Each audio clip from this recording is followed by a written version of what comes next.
Dictation start होगा 5 second बाद। Start. Corona काल में यह खबर यकीनन राहत पहुंचाने वाली है कि भारत ने टीकाकरण में 90 करोड़ डोज का आंकड़ा पार कर लिया है। केंद्रीय स्वास्थ्य मंत्रालय के मुताबिक रोजाना औसतन 60 लाख टीके लगाए जा रहे हैं। इस हिसाब से जल्द ही देश 1 अरब डोज के आंकड़े को भी पार कर लेगा। कोरोना के खिलाफ जारी विश्वव्यापी जंग में टीके सबसे कारगर हथियार साबित हो रहे हैं। भारत में तेज रफ्तार वाले टीकाकरण से ही यह मुमकिन हुआ कि पहले के मुकाबले कोरोना के नए मामले घटे हैं, लेकिन खतरा पूरी तरह टला नहीं है। महाराष्ट्र, केरल, आंध्र प्रदेश, मिजोरम आदि राज्यों में हालात अब भी चिंताजनक हैं। स्वास्थ्य विशेषज्ञ बार बार चेतावनी दे रहे हैं कि कोरोना से सावधान रहने की जरूरत है, खासकर आगामी त्योहारी सीजन में, क्योंकि पिछली बार इसी सीजन में बरती गई लापरवाही ने दूसरी लहर को सिर उठाने का मौका दिया था।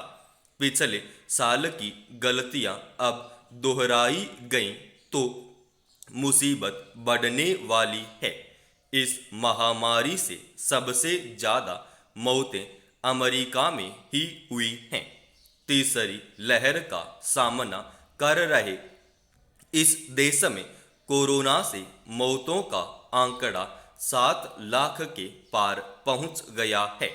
विश्व स्वास्थ्य संगठन WHO बार बार आगाह कर रहा है कि महामारी पर काबू पाने में लंबा वक्त लग सकता है। दुनिया की अधिकतम आबादी के टीकाकरण के बाद ही सही मायने में राहत की उम्मीद की जा सकती है।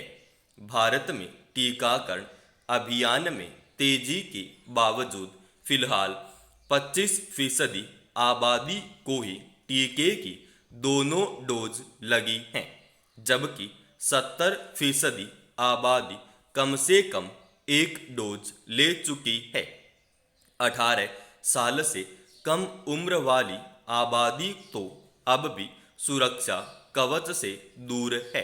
देश में कोरोना के किसी नए वेरिएंट के सामने नहीं आने से हालात काबू में जरूर लगते हैं, लेकिन अगर लोग त्योहारों के दौरान कोरोना प्रोटोकॉल का पालन नहीं करेंगे तो हालात फिर बिगड़ते देर नहीं लगने वाली।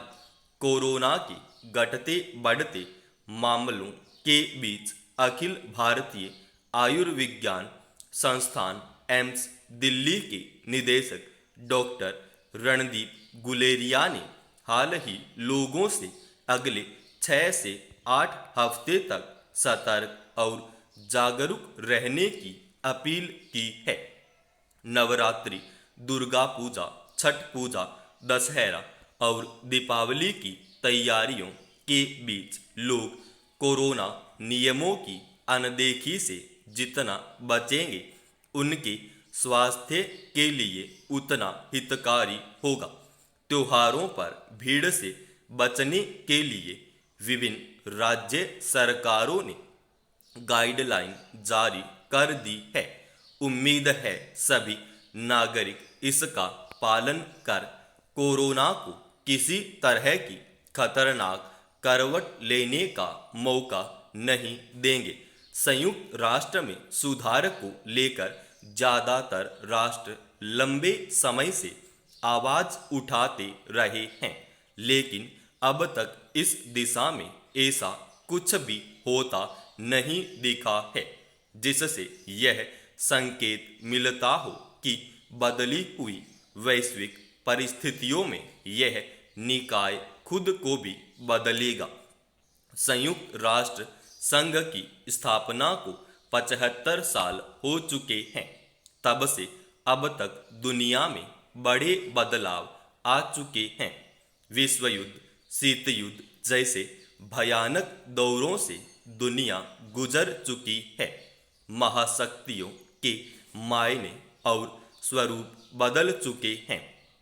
ऐसे में दुनिया को वैश्विक व्यवस्था में बांधे रखने की जिम्मेदारी निभाने वाले संयुक्त राष्ट्र में सुधार की जरूरत है। मगर हैरानी की बात है कि आज जिन देशों का इस निकाय पर नियंत्रण बना हुआ है, वे सुधार की बात तो करते हैं, पर उस दिशा में कदम बढ़ाने से बचते रहे हैं। ऐसे में संयुक्त राष्ट्र में सुधार की गाड़ी कैसे बढ़े, यह बड़ा सवाल है। इसीलिए संयुक्त राष्ट्र महासभा के 76वें सत्र के अध्यक्ष अब्दुल्ला शाहिद ने सुरक्षा परिषद में सुधार के मुद्दे पर कदम बढ़ाने की बात कही है।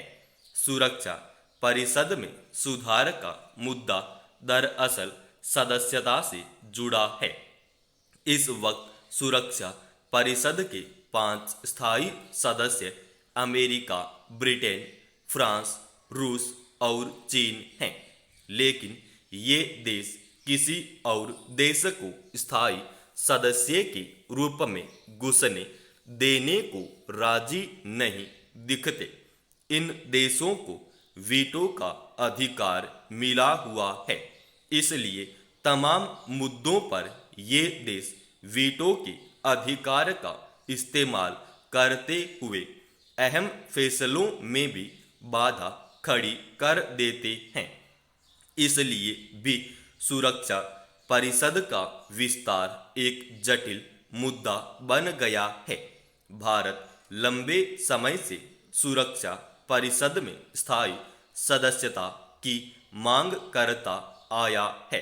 वैसे चीन को छोड़ दें तो बाकी स्थायी सदस्य भारत की दावेदारी का समर्थन करते आए हैं। हाल में समूह 4 देशों भारत, जर्मनी, जापान और ब्राजील ने भी इस मुद्दे को उठाया। चारों ही देश दुनिया की बड़ी आर्थिक शक्तियों में शामिल हैं। इनकी क्षेत्रीय हैसियत भी कम नहीं है। वैश्विक स्तर पर बड़े समूहों में भी शामिल हैं। भारत और ब्राजील ब्रिक्स समूह के सदस्य हैं, जिसमें रूस और चीन भी हैं। जापान और भारत क्वाड देशों के समूह में हैं, जिसकी कमान अमेरिका ने संभाली हुई है। जर्मनी यूरोप की बड़ी अर्थव्यवस्था वाला देश है। ऐसे में इन देशों को सुरक्षा परिषद में स्थायी सदस्यता क्यों नहीं मिलनी चाहिए? आज दुनिया आतंकवाद, गृह युद्ध, अलगाववादी हिंसा, शरणार्थी समस्या, जलवायु संकट, परमाणु हथियारों की होड़ जैसी चुनौतियों का सामना कर रही है। ऐसे वक्त में संयुक्त राष्ट्र की वैश्विक भूमिका बढ़नी स्वाभाविक है, वरना कैसे यह निकाय ज़्यादा प्रभावी और प्रासंगिक बन पाएगा। महासभा की हर साल होने वाली बैठकों में सुरक्षा परिषद में सुधार का एजेंडा प्रमुख रूप से छाया रहता है, लेकिन सुरक्षा परिषद के स्थायी सदस्यों का रुख इस सुधार में एक बड़ी बाधा के रूप में सामने आता रहा है। आज अमेरिका और चीन के बीच जो टकराव बना हुआ है, उसमें दुनिया फिर से 2 ध्रुवों में बंटने लगी है। ऐसे में सुरक्षा परिषद के भीतर सुधार के मुद्दे पर ये देश कैसे बढ़ेंगे, यह बड़ा सवाल है। अगर दुनिया के बड़े देशों को सुरक्षा परिषद में स्थायी सदस्यता नहीं मिलती है तो देश संयुक्त राष्ट्र जैसा दूसरा समांतर वैश्विक संगठन खड़ा करने से जरा भी नहीं झिझकेंगे। ऐसे में प्रतिस्पर्धा और टकराव और बढ़ेंगे ही। समाप्त।